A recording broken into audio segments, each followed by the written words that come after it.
Hoş geldiniz. Hoş bulduk. Nasıl yardımcı olabilirim size? Siz bağış yapıyormuşsunuz Afrika'daki, aracı oluyormuşsunuz. Biz de duyduk ve aramızda bir miktar para topladık.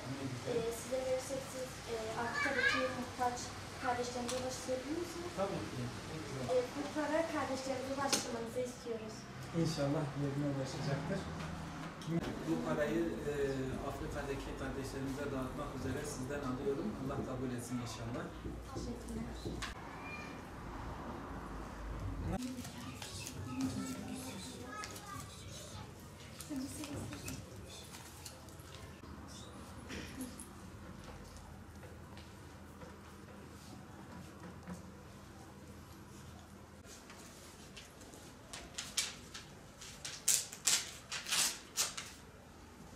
Takdire şayan davranışınızdan dolayı sizlere çok teşekkür ederim. İnşallah sizin bu davranışınız bütün herkese, bütün insanlara yayılır da aç kalan bütün insanlara bu şekilde yardım ederiz inşallah.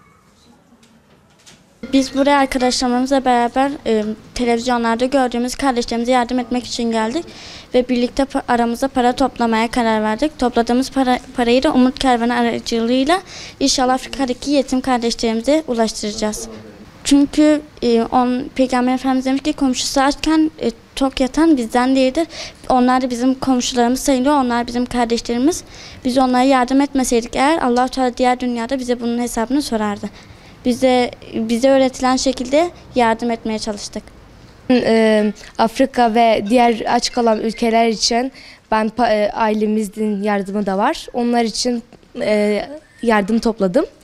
Ve arkadaşlarımızın, ailemizin yardımı da var. Onlara çok teşekkür ediyorum.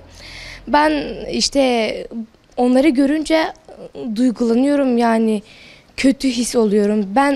Biz yemek yerken onlar aç kalıyor ve gerçekten de bu çok kötü bir his. Buna ahirette bize soracaklar ve o cevabını veremezsek gerçekten bu Sırat Köprüsü'nde geçemeyiz gerçekten.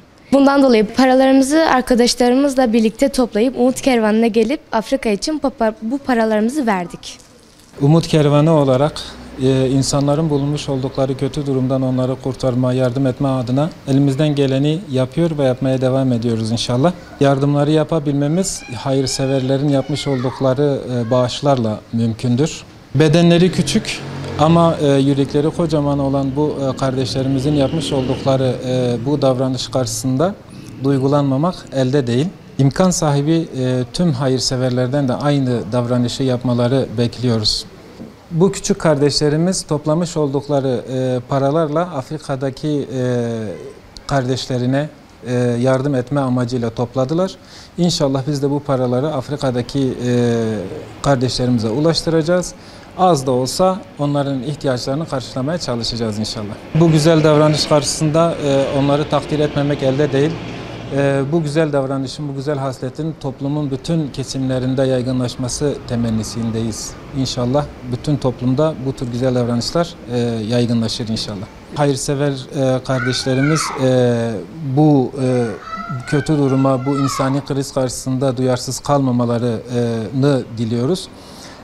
Mümkündür bugün onların içinde bulunmuş oldukları bu kötü durum karşısında yarın bizim de olmayacağımızın bir garantisi yoktur.